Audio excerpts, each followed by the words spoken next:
ಇದೆಂತ ಪರಿಸ್ಥಿತಿ ಅಂದ್ರೆ ನಿಮ್ಮನ್ನ ಅಪರಾಂಜಿ ಚಿನ್ನ ಅಂದ್ರೂ ಬೇಜಾರು, ನಿಮಗೆ ನೀವು ಆರೋಪಿ ಅಂದ್ರೂ ಬೇಜಾರು. ನಾನು ಏನ್ ಮಾಡ್ಲಿ ಹೇಳಿ? ಚಿನ್ನ ಬೇರೆ ಪದ ಯೂಸ್ ಮಾಡಿ ಸರ್. ತಾಮ್ರ ಫಿಕ್ಸ್ ಮಾಡ್ಲೇಬೇಕಲ್ಲ. ಮಾನ್ಯ ಅಧ್ಯಕ್ಷರೇ, ಬಂದಿರೋದು 24 ಈ ಚಿನ್ನ ಸ್ಮಗ್ಲಿಂಗ್ ಕೇಸು ಒಂದು ಚಿತ್ರನಟಿ 1.5-2-3 ತಿಂಗಳ ಅವಧಿಯಲ್ಲಿ 25 ಬಾರಿ ದುಬೈಗೆ ಹೋಗಿ ಬಂದಿದ್ದಾರೆ ಅಂತೇಳಿ ಬಂದಿದೆ. ಮೊನ್ನೆ ಒಂದ್ಸರಿ ಬಂದಾಗ ಸಿಕ್ಕಿಬಿದ್ದಾಗ 14 kg ಚಿನ್ನ ಸಿಕ್ಕಿದೆ ಅಂತೇಳಿ ವರದಿಯಾಗಿರೋದು. ಕಸ್ಟಮ್ ಅಧಿಕಾರಿಗಳ ವೈಫಲ್ಯ ಇದೆ, ಅಲ್ಲಿ ಹೆಂಗ್ ಬಿಟ್ರು, ಇದೆಲ್ಲದೂ ಕೂಡ 100% ಸತ್ಯ ಮಾಡಲೇಬೇಕು. ಕಸ್ಟಮ್ ಅಧಿಕಾರಿಗಳು ವೈಫಲ್ಯ ಇದೆ, ಇಲ್ಲ ಅಂತ ನಾನು ಹೇಳ್ತಾ ಇಲ್ಲ. ಆ ಚಿನ್ನ ಬೆಂಗಳೂರಿನಲ್ಲಿ ಈ ತರದ ಸ್ಮಗ್ಲಿಂಗ್ ನಡೀತಾ ಇದೆ ಅನ್ನುವಂಥದ್ದು ಸ್ಪಷ್ಟ. ಗೋಲ್ಡ್ ಸ್ಮಗ್ಲಿಂಗ್ ಬೆಂಗಳೂರಿನಲ್ಲಿ ನಡೀತಾ ಇದೆ, ಇದಕ್ಕೆ ಒಬ್ಬರು ಹಿರಿಯ ಅಧಿಕಾರಿಗಳ ಪುತ್ರಿ ಭಾಗಿಯಾಗಿದೆ ಎನ್ನುವಂಥದ್ದು ಭಾರಿ ಸ್ಪಷ್ಟ ಇದೆ. ಇದನ್ನು ಮುಚ್ಚಿಡಕ್ಕೆ ಸಾಧ್ಯನೇ ಇಲ್ಲ. ಆಕಸ್ಮಿಕವಾಗಿಯೋ ಅಥವಾ ಪೂರ್ವ ಮಾಹಿತಿಯ ಕಾರಣಕ್ಕೋಸ್ಕರ ಅದು ಸಿಕ್ಕಿದೆ ಎನ್ನುವಂಥದ್ದು ಮೊನ್ನೆ ನಂತರ ಗೊತ್ತಾಗಿರೋದು. ಈಗ ಅದಕ್ಕೆ ಬೇರೆ ಬೇರೆ ರೀತಿಯಾದಂಥ ತನಿಖೆಗಳು ದೊಡ್ಡ ಪ್ರಮಾಣದಲ್ಲಿ ಬರ್ತಾ ಇದೆ.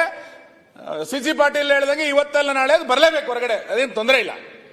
ನಾನು ಹೇಳಲಿಕ್ಕೆ ಹೊರಟಿದ್ದೇನು ಅಂತ ಕೇಳಿದ್ರೆ, ಇಷ್ಟು ಬಾರಿ ಏರ್ಪೋರ್ಟಿನಿಂದ ಹೊರಗೆ ಬರಬೇಕಾದ್ರೆ, ಸುಮಾರು 25 ಬಾರಿ ಹೊರಗೆ ಬರಬೇಕಾದ್ರೆ, ರಾಜ್ಯ ಸರ್ಕಾರದ ಒಬ್ಬ ಕಾನ್ಸ್ಟೇಬಲ್ ಬಸವರಾಜ ಹೆಂಗೆ ಪ್ರೋಟೋಕಾಲ್ ಮಾಡ್ದ?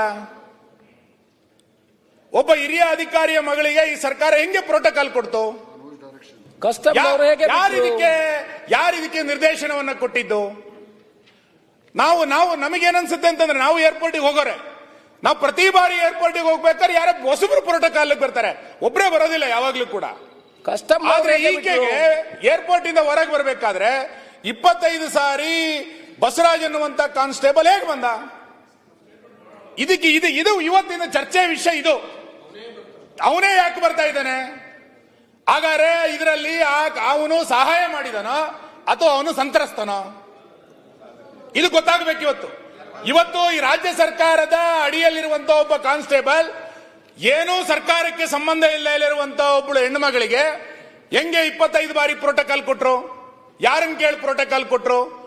ಗುಪ್ತಚರ ಇಲಾಖೆ ಏನ್ ಮಾಡ್ತಾ ಇತ್ತು? ಆಕೆ ಇಷ್ಟು ಬಾರಿ ಗೋಲ್ಡ್ ಅನ್ನ ತಗೊಂಡ್ಬಂದಾಗ ಅವನು ಯಾಕೆ ಸುದ್ದಿ ಕೊಡ್ಲಿಲ್ಲ? ಎಲ್ಲೆಲ್ಲ ಸ್ಮಗ್ಲಿಂಗ್ ಎಲ್ಲೆಲ್ಲ ಹೋಯ್ತು? ಮೊಗಸಾಲೆಗಳಲ್ಲಿ, ಪತ್ರಿಕೆಗಳಲ್ಲಿ, ಟಿವಿಗಳಲ್ಲಿ ಯಾರೋ ಸಚಿವರು ಇದರಲ್ಲಿ ಭಾಗಿಯಾಗಿದ್ದಾರೆ ಅಂತ ಬರ್ತಾ ಇದೆ. ನಾನ್ ಸಚಿವರ ಬಗ್ಗೆ ನಾನೇನು ಆರೋಪ ಮಾಡ್ತಿಲ್ಲ. ನಾನು ಆರೋಪ ಮಾಡಿ 1 ನಿಮಿಷ ಮುಗಿಸ್ತೀನಿ. ನಾನು ಆರೋಪ ಮಾಡ್ತಿಲ್ಲ. ನೀವು ಹೇಳ್ತಾ ಕರೆಕ್ಟ್ ಆಗಿದೆ.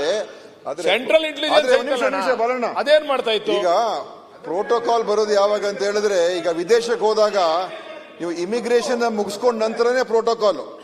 ಕಸ್ಟಮ್ಸ್ ಪೂರ್ತಿ ಅದರ ವ್ಯಾಪ್ತಿ ಬರ್ತಕ್ಕಂಥದ್ದು ಕೇಂದ್ರ ಅಧಿಕಾರಿಗಳು, ಕೇಂದ್ರ ಆಡಳಿತ. ಅದ್ರ ಹೊರಗೆ ಬಂದ ನಂತರ ಪ್ರೋಟೋಕಾಲ್ ನಿಮ್ಮನ್ನ ಆ ಒಂದು ಗೇಟ್ ಒಳಗೆ ಕರ್ಕೊಂಡು ಹೋಗೋದಕ್ಕೆ ಮಾತ್ರ. ಇಮಿಗ್ರೇಷನ್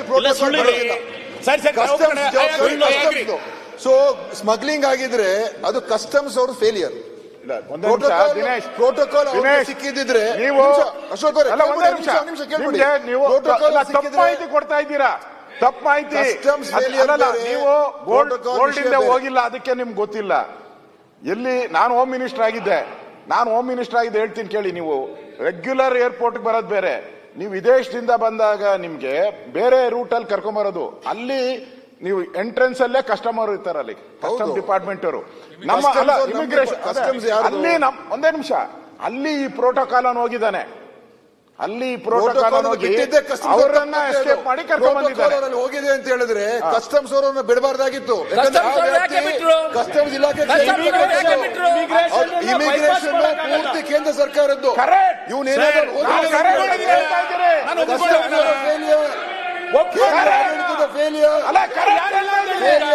ಈಗ ಪ್ರಿಯಾಂಕರ್ಗೆ ಪ್ಲೀಸ್, ಕಸ್ಟಮ್ ಡಿಪಾರ್ಟ್ಮೆಂಟ್ ಅವ್ರದ್ದು ವೈಫಲ್ಯ ಅಂತ ಇಮಿಗ್ರೇಷನ್ ಬೈಪಾಸ್ ಮಾಡ್ಲಿಕ್ಕೆ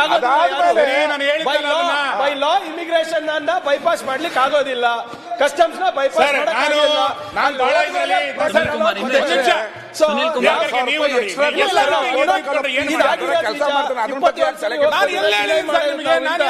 ಆದ್ರೆ ಬರೇ ಇಲ್ಲಿ ರಾಜ್ಯ ಸರ್ಕಾರ ಅಂತ ಹೇಳ್ತಾ ಇದ್ರಲ್ಲ, ನಾವು ಕೇಳ್ತಾ ಇರೋದು ಇಮಿಗ್ರೇಷನ್ ನಾವು ಬೈಪಾಸ್ ಮಾಡ್ಲಿಕ್ಕೆ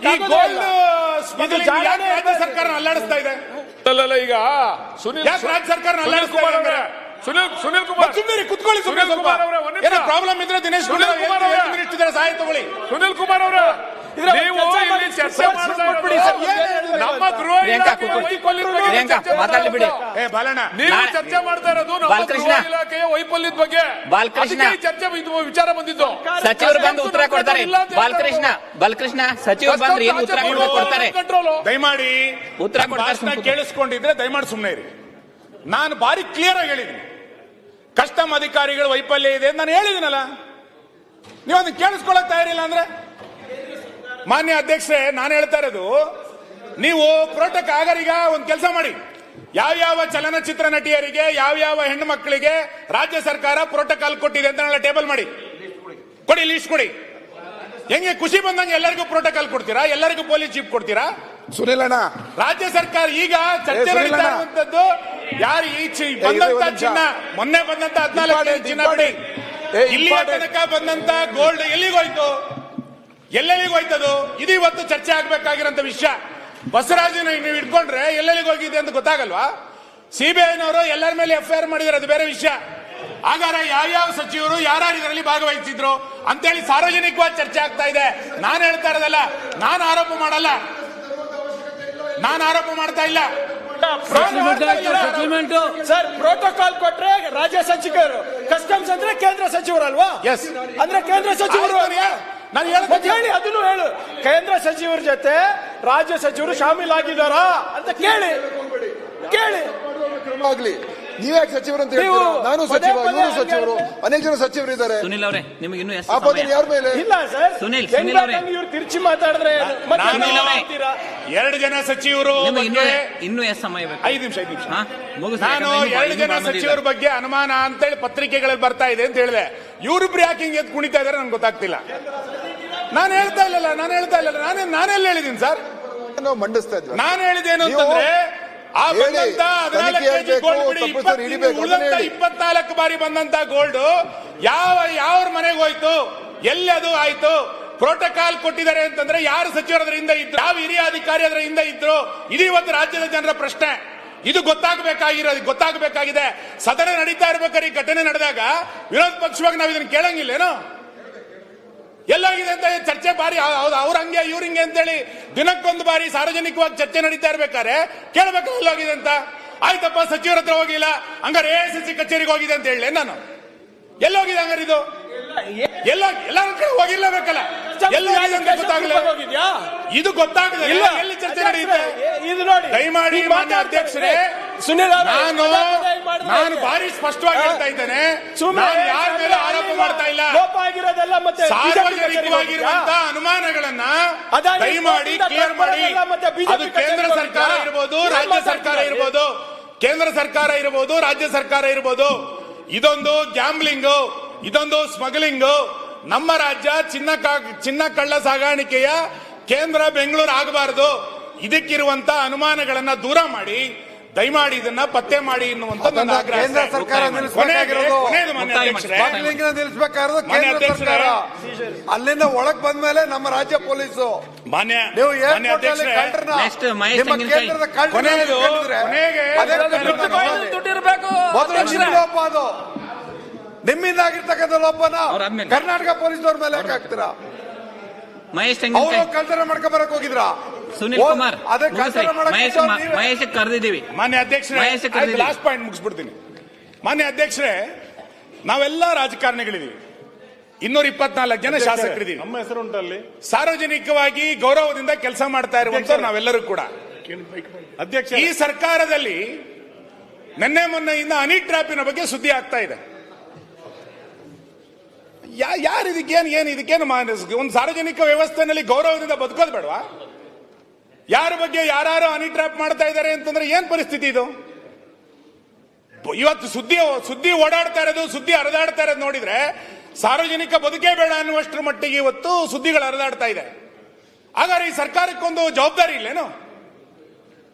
ವಿರೋಧಿಗಳನ್ನ, ತನ್ನ ಪಕ್ಷದಲ್ಲಿರುವಂತಹ ಪ್ರತಿಸ್ಪರ್ಧಿಗಳನ್ನ ಹತ್ತಿಕ್ಕಬೇಕು ಅನ್ನುವ ಕಾರಣಕ್ಕೋಸ್ಕರ ಯಾವ ಲೆವೆಲ್ಗೆ ಬೇಕಾದ್ರೆ ಹೋಗ್ಬೋದಾ?